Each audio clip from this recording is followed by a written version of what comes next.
Bonjour à tous et bienvenue dans ce deuxième épisode de Ciné Voyage.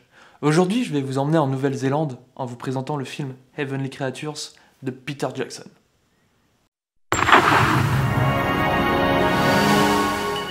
Avant de vous présenter le film, je vais vous présenter la Nouvelle-Zélande.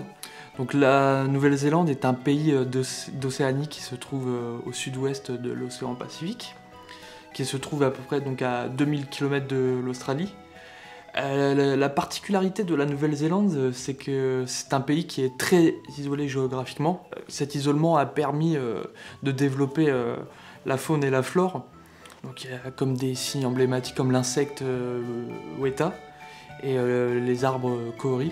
Alors l'histoire de ce pays est l'une des plus courtes du monde car il s'agit de l'un des territoires qui a été découvert très tardivement par l'homme, donc en 1050.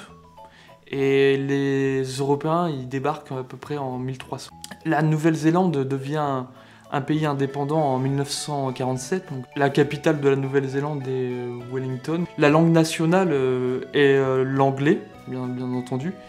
Et comme deuxième langue, il y a aussi le maori. Jusque dans les années 70, le cinéma néo-zélandais est essentiellement constitué de documentaires. Donc c'est surtout le film Sleeping Dog réalisé par Roger Donaldson qui permet d'attirer l'attention au niveau international. Et c'est surtout dans les années 90 que le cinéma néo-zélandais devient très populaire grâce à Jane Campion avec la réalisation La leçon de piano en 1993 qui reçoit donc la Palme d'Or à Cannes. Et grâce aussi, évidemment, à Peter Jackson, grâce à la réalisation de la trilogie Le Seigneur des Anneaux. Nouvelle-Zélande, 22 juin 1954. Honora Mary Parker, une femme âgée de 45 ans, est retrouvée sans vie dans le Victoria Park à Christchurch, le long d'un petit chemin. Madame Parker a été tuée avec un objet contondant. Lors de l'enquête, un morceau de brique et un bas de soie ont été retrouvés et une petite pierre précieuse ont été retrouvées près du corps d'Honora Mary Parker.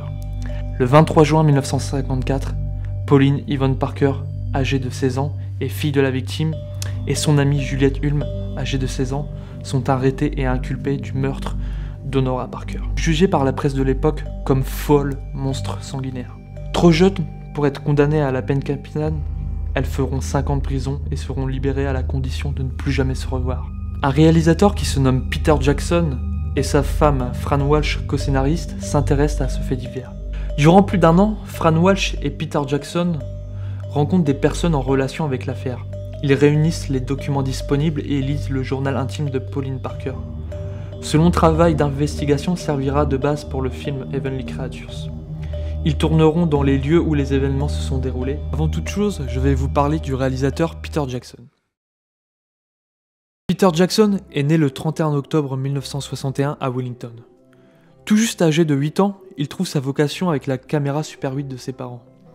Il fait ses premières armes en réalisation et il montre déjà un attrait pour les effets spéciaux puisqu'il crée avec peu de moyens des trucages inspirés par ceux de Ray Harryhausen. Son court-métrage, The Valley, réalisé par ce dernier à l'âge de 16 ans, montre les talents et l'ingéniosité de notre futur réalisateur. C'est un court-métrage qu'il réalise dans le cadre d'un concours, il gagne même un prix. Peter Jackson quitte l'école et commence à travailler comme photograveur. Il économise de l'argent afin de financer son premier long-métrage, Bad Taste, sorti en 1987. L'histoire loufoque de ce film est une bande d'extraterrestres anthropophages déguisés en humains et qui envahissent un petit village néo-zélandais dans le but de s'approvisionner en viande humaine pour leur chaîne de fast-food spatial. Mais un commando de choc va mettre un terme à leur projet. Ce film a été tourné sans moyens et avec l'aide de ses amis durant les week-ends sur une période de 4 années. Peter Jackson a endossé plusieurs casquettes. Réalisateur, directeur de la photographie, acteur et même responsable des effets spéciaux. En 1989, il tourne Meet the Feebles, une parodie érotique et trash du Muppet Show. Le film est tourné en 12 semaines dans un hangar où les gentilles marionnettes deviennent d'horribles individus s'adonnant à la drogue et à la corruption et au meurtre. Mais c'est avec Branded, sorti en 1992, qui le fait connaître du grand public. Il sera adulé par les fans du genre. Il s'agit d'un film d'horreur de zombies terriblement gore. 100 litres de faux sang ont été utilisés pour ce film. Ce film est son premier long métrage réalisé avec des acteurs pros et remporte le grand prix du festival d'Avoriaz. Cependant, Pour beaucoup, la réputation de Jackson semble faite, et les critiques le considèrent comme un jeune réalisateur peu sérieux. Mais c'est en 1994 qu'il surprend en réalisant le drame poétique Heavenly Creatures. En 1995, il co-réalise avec Costa Bates Forgotten Silver, un faux documentaire dans l'esprit de ceux de Orson Welles qui présente un cinéaste néo-zélandais, Colin Mackenzie, qui aurait inventé la majorité des techniques du cinéma moderne. Il signe chez Universal pour la réalisation de Fantôme contre Fantôme en 1997. C'est une comédie fantastique mettant en vedette Michael J. Fox dans le rôle d'un chasseur de fantômes. Après 4 ans d'absence, il revient avec le film considéré comme inadaptable au cinéma, Le Seigneur des Anneaux, écrit par J.R. Tolkien. La trilogie le propulse au rang des cinéastes les plus connus dans le monde entier. Après le succès de la trilogie, Peter Jackson bénéficie d'une totale liberté artistique et réalise par la suite le remake de King Kong, Lovely Bones. De retour dans l'univers de Tolkien, il réalise les 3 films The Hobbit qui racontent les aventures de Bilbo Saquet. Juliette Hulme et Pauline Parker, 2 adolescentes mal dans leur peau, qui se rencontrent un jour à l'école, ce qui va bouleverser leur existence. Pauline Parker et Juliette Hulme sont très différentes. Pauline vient d'un milieu modeste, son père travaille dans une poissonnerie et sa mère tient une pension. Au contraire, Juliette vient d'un milieu aisé, son père est recteur d'université, ce qui l'a amené à beaucoup voyager. Pauline n'est pas très féminine et apparaît comme renfermée sur elle-même. Ses yeux et ses cheveux noirs ainsi que sa mine boudeuse lui donnent un air sombre. En revanche, Juliette semble assez extravertie et apparaît immédiatement comme lumineuse. Pauline et Juliette font connaissance en parlant de leurs cicatrices pendant un cours de sport. Elles découvrent alors qu'elles ont des points communs. Leur amitié est un véritable coup de foudre. Pauline se prend de passion pour Juliette qu'elle semble admirer. Elle se met alors à écouter du Mario Lanza, elles deviennent rapidement inséparables et semblent être tout l'une pour l'autre.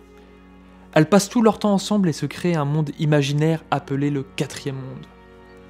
Pauline commence à tenir un journal intime en 1953. Petit à petit, elles vont passer de plus en plus de temps dans ce 4e monde peuplé d'êtres sortis de leur imagination et s'y perdent totalement.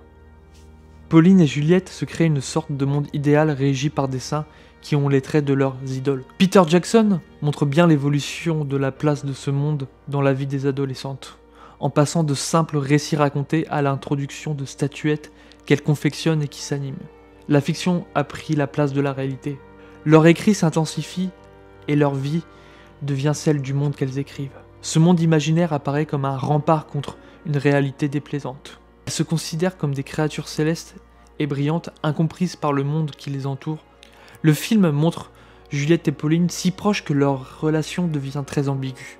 Comme toute adolescente, Pauline se cherche, qui nourrit à la fois une forme d'amour et d'admiration pour Juliette et qui commence à s'intéresser au garçon.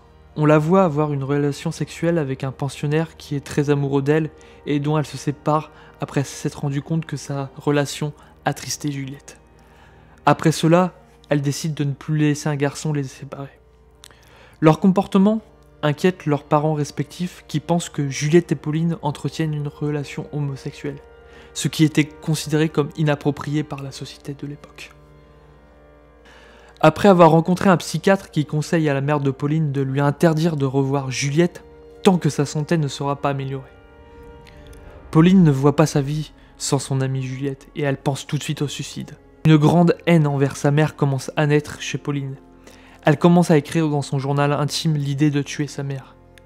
Elle planifie le meurtre et en parle à Juliette. Le jour du meurtre est nommé dans son journal intime le jour de l'heureux événement, qui est en fait un événement tragique. Le film Créatures Célestes a permis de révéler Kate Winslet au grand public et Melanie Lynskey notamment, qui sont 2 actrices qui sont grandioses et qui ont contribué donc à la réussite de ce film, parce qu'elles ont incarné les personnages à la perfection, je trouve, parce qu'elles incarnent Enfin, c'est quand même 2 personnages assez complexes et elles ont vraiment trouvé l'essence de ces personnages à la fois graves et légères.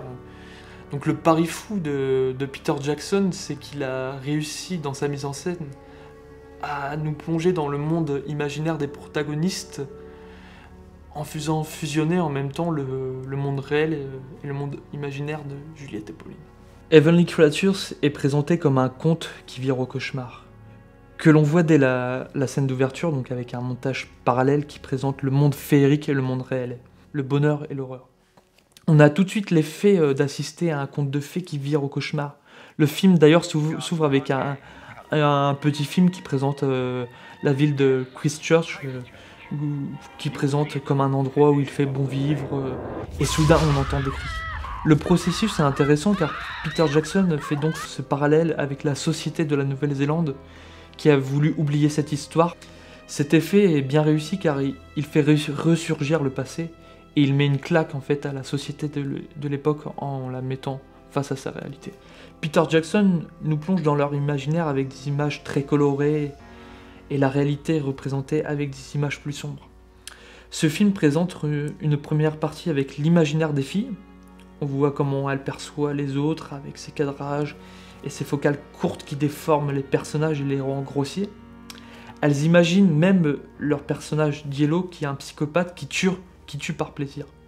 Elles imaginent les personnages qu'elles détestent, critiquent leur amitié et qui tentent de les séparer, se faire tuer par ce personnage. On sait déjà que lors l'imaginaire a pris le dessus sur la réalité. Les focales courtes représentent la haine et ils sont utilisés pour nous montrer la haine et le désir de Pauline d'éliminer sa mère. C'est accentué notamment par des gros plans et la suppression de dialogue qui laisse place à la voix off de Pauline. Le monde imaginaire de jeunes filles est aussi pétri de désirs plus ou moins conscients. Cela n'a rien de vraiment d'étonnant pour les adolescentes qui voient leur corps et désirs évoluer dans une société des années 50 où la liberté féminine n'est pas franchement au goût du jour. Et donc l'homosexualité est considérée comme une maladie à l'époque, qui est présentée comme affreux par le psychiatre. Peter Jackson présente cette homosexualité comme une histoire d'amour en fait. En fait, l'homosexualité n'est pas vraiment le thème principal du film, c'est plutôt mis en second plan. Peter Jackson a été très intelligent de construire son récit de cette façon.